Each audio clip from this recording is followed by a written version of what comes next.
Saúdo a todos os irmãos e irmãs, a todos que nos assistem e ouvem neste dia, com a paz de nosso Senhor e Salvador Jesus Cristo.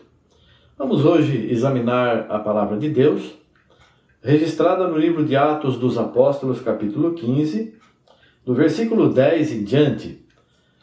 A palavra nos diz que os discípulos se reuniram, os apóstolos, porque estava tendo uma contenda de entendimento das Escrituras. Alguns dos judeus que tinham descido da Judéia diziam que os gentios tinham que se circuncidar para serem salvos. Se não se circuncidassem, conforme o uso de Moisés, não poderiam salvar-se, não poderiam ser salvos. E Paulo e Barnabé tiveram uma discussão e contenda entre eles, e isso acabou levando eles na presença dos apóstolos em Jerusalém. E aí, lá naquela reunião, havendo uma grande contenda, Pedro disse: varões e irmãos, bem sabeis que há muito tempo Deus me elegeu entre vós para que os gentios ouvissem da minha boca a palavra do Evangelho e crescem. E agora, pois, no versículo 10 em diante, diz: agora, pois, porque tentais a Deus, pondo sobre a cerviz dos discípulos um jugo que nem nossos pais, nem nós pudemos suportar. Mas cremos que seremos salvos pela graça do Senhor Jesus Cristo, assim como eles também. Então, nós, os apóstolos, os judeus, cristãos que somos, vamos ser salvos pela graça do Senhor Jesus Cristo. Nós e os gentios que aceitarem a Jesus. Então a multidão se calou e começou a ouvir o que Barnabé e Paulo estavam dizendo. E eles falavam, aqui diz aqui, então toda a multidão se calou e escutava Barnabé e a Paulo, que contavam quão grandes sinais e prodígios Deus havia feito por meio deles entre os gentios. E, havendo eles calado, tomou Tiago a palavra, dizendo: varões e irmãos, ouvi-me. Simão relatou como primeiramente Deus visitou os gentios para tomar deles um povo para o seu nome. Um povo para o seu nome. Não é um povo para a igreja tal, para a denominação tal, para o ministério tal, para o pastor tal, o apóstolo. Não. Um povo para o nome de Deus. O nome de Deus é Jesus. É o nome que o Pai colocou no Filho. Como fala em Mateus. O anjo chegou a Maria e o nome dele vai ser Jesus, porque vai salvar o seu povo dos pecados. E com isso concordam as palavras dos profetas, como está escrito: depois disso voltarei e reedificarei o tabernáculo de Davi que está caído, levantá-lo-ei das ruínas e tornarei a edificá-lo, para que o resto dos homens busque ao Senhor e todos os gentios, sobre os quais o meu nome é invocado, diz o Senhor que faz todas essas coisas que são conhecidas desde a eternidade. Aqui está falando o quê? Está falando assim, que o tabernáculo de Davi está caído, vou levantar das ruínas e tornarei a edificá-lo, para que o resto dos homens busque ao Senhor e todos os gentios, sobre os quais o meu nome é invocado. Quem está falando isso? Jesus Cristo. O meu nome, Jesus, o nome de Jesus. Você recebeu a invocação do nome de Jesus? Veja bem, é a Bíblia que eu estou lendo aqui. Não estou falando doutrina de igreja, estou falando da Bíblia, estou lendo a Bíblia aqui. Sobre os quais o meu nome é invocado, diz o Senhor que faz essas coisas que são conhecidas. Pelo que julgo que não se deve perturbar aqueles dentre os gentios que se convertem a Deus. Não temos que ficar perturbando os gentios, mas o gentio fica perturbando o gentil. Veja bem, mas escrever-lhes que se abstenham das contaminações dos ídolos, da prostituição, do que é sufocado e do sangue. Recomendação dos apóstolos para que não venhamos dar lugar à carnalidade, não venhamos a nos desviar do caminho estreito. Então aqui, o que o Senhor me dirige a dizer para você hoje, meu irmão, minha irmã, você que nos assiste e ouve nesse dia, aqui está dizendo assim: e havendo eles calado, então a multidão se calou e escutava Barnabé e a Paulo, que contavam quão grandes sinais e prodígios Deus havia feito por meio deles entre os gentios. Deus havia feito por meio de Barnabé e Paulo entre os gentios. Quem operou no meio dos gentios? Barnabé e Paulo? Não. Deus usou Barnabé e Paulo para se mostrar aos gentios, para se apresentar aos gentios que não conheciam a Deus. Os gentios não conheciam a Deus, não tinham o contato que os judeus tinham com Deus. Então Deus usou Barnabé e Paulo para se apresentar aos gentios.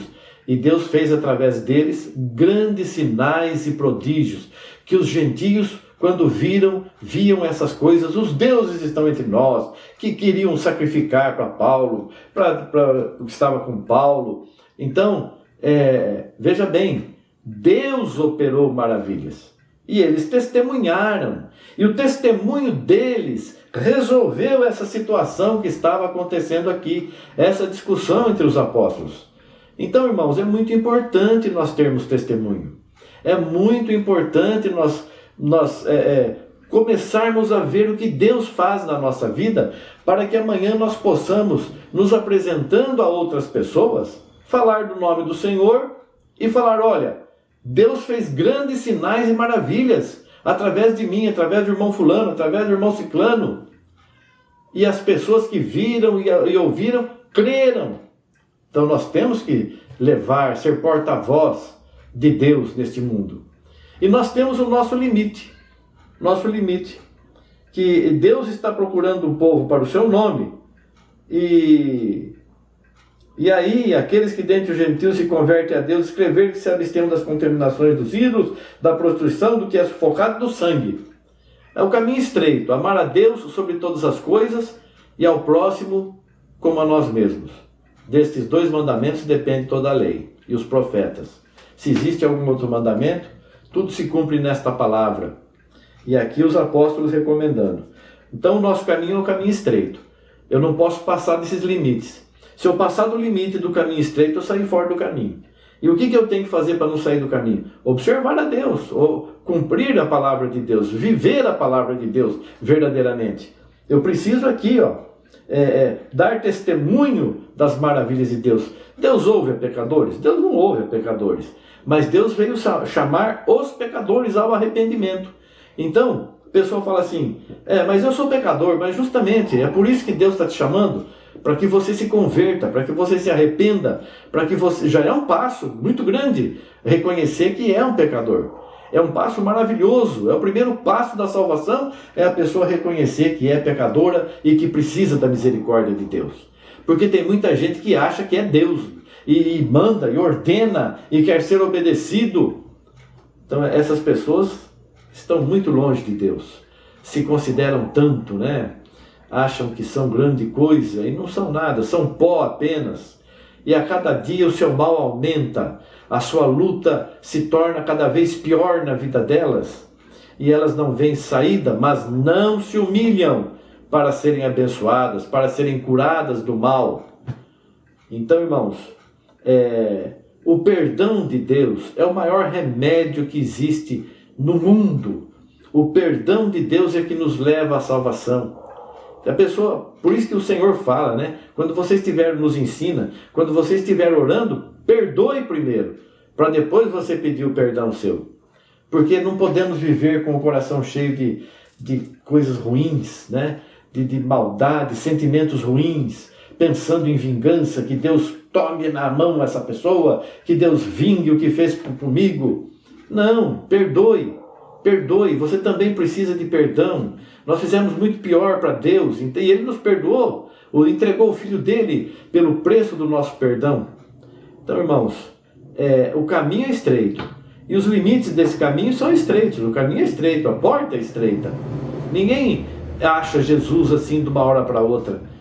A pessoa tem que buscar, tem que lutar, tem que pedir, tem que procurar para achar, tem que bater para a porta abrir. Então nós temos que estar trabalhando cada vez mais para conhecer Jesus, para entender o que Ele quer de nós. E a pessoa que conhece vai querer fazer a vontade de Jesus mesmo, porque vê que Jesus é bom, que Jesus é maravilhoso. E aqui a pessoa vai vendo, vai aprendendo, como aconteceu aqui com Barnabé e Paulo. Eles fizeram a vontade de Deus e Deus operou maravilhas através deles. Como quer operar maravilhas através de você, meu irmão, minha irmã, para que ao nome de Jesus as pessoas aprendam a se dobrar, a adorar, a estar humilhados na presença do Deus Todo-Poderoso, Criador dos céus e da terra, que se revelou na pessoa de seu Filho. Então, irmãos, temos que ter testemunhos. Qual o seu testemunho de vida? Você deixou Jesus para trás? Você era tão abençoado, tão cheio de fé, tão cheio de ânimo. Você, minha irmã, louvava, glorificava, tinha sempre alegria no teu coração. O que aconteceu? O inimigo colocou o pecado na tua frente e você caiu na cilada do maligno. Você se desviou dos caminhos do Senhor. O apóstolo Paulo e Barnabé que não fizeram isso não, eles permaneceram. E as coisas algumas vezes que erravam, perdão, Senhor. E reconheciam o perdão e mudavam de vida. Reconheciam o erro, porque não tem homem ou mulher que não peque. Somos pecadores por natureza. Somos carne, não tem jeito de viver fora da carne. Só quando deixarmos da carnalidade o nosso corpo físico, aí vamos ter um corpo espiritual, aí não tem mais tentação. Tem gente que pensa que um anjo foi tentado. Como? Um anjo é celestial, um anjo é um corpo espiritual. Que tentação que um anjo tem? Queria ser igual a Deus. Isso é inveja. Inveja é coisa da carne, não é coisa do espírito. Um anjo é espírito. Então, irmãos, então está na hora de acordar, viu? Olhar para a palavra de Deus e ver a vontade de Deus qual é. Servir a Deus com alegria, com amor, com sinceridade, sabendo que vamos para o céu, onde Deus habita e onde não tem demônio nenhum lá, não. No meio da luz vai entrar as trevas? Não entra, de jeito nenhum. E o diabo foi feito diabo, viu? Não deixa ninguém te enganar, não. Deus fez todas as coisas como elas são. Então, irmãos, veja aqui o que o Senhor está nos dizendo. Eu quero te abençoar. Ele está dizendo para você, eu quero que você se entregue a mim, eu quero que você seja minha testemunha, eu quero usar de você para glorificar o meu nome será glorificado em tua vida, creia, confie, e eu estou te enviando agora, te enviando a glorificar o meu nome, a falar da minha palavra, a viver, primeiramente viver o meu evangelho. Então esta palavra está sendo dita para nós aqui, vamos viver o evangelho, se prepare, aquele que está no caminho, aquele que está trabalhando para o dono da seara, para o senhor da seara, para o senhor desse plantio que está no mundo, ele está te ordenando, está te mandando. Vai aparecer serviço para você fazer. Orar para enfermo, pregar a palavra, dar testemunho e levar o evangelho adiante. Mas faça segundo a direção do Espírito Santo. Não deixa a tua carne tomar conta da tua vida, não. Deixa Deus te dominar. Deixa Jesus te dirigir. E você será grandemente abençoado, grandemente abençoada, e vai testemunhar, Somos salvos não pelas obras, não pela sabedoria, não pelo que temos feito, mas pela misericórdia, pela graça do Senhor Jesus Cristo, que nos salvou, entregando a vida dele pelo preço da nossa salvação. E ele está dizendo para você agora, eu quero que você venha do meu lado, para estar comigo. Eu quero que você faça isso. Eu já te comprei.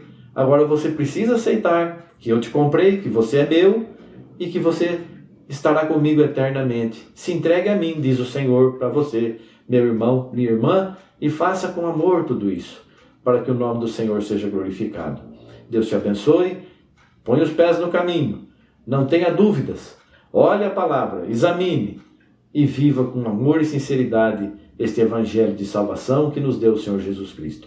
Que Deus abençoe a todos, em nome de Jesus Cristo. Amém, graças a Deus. Obrigado, Senhor. Amém. Amém.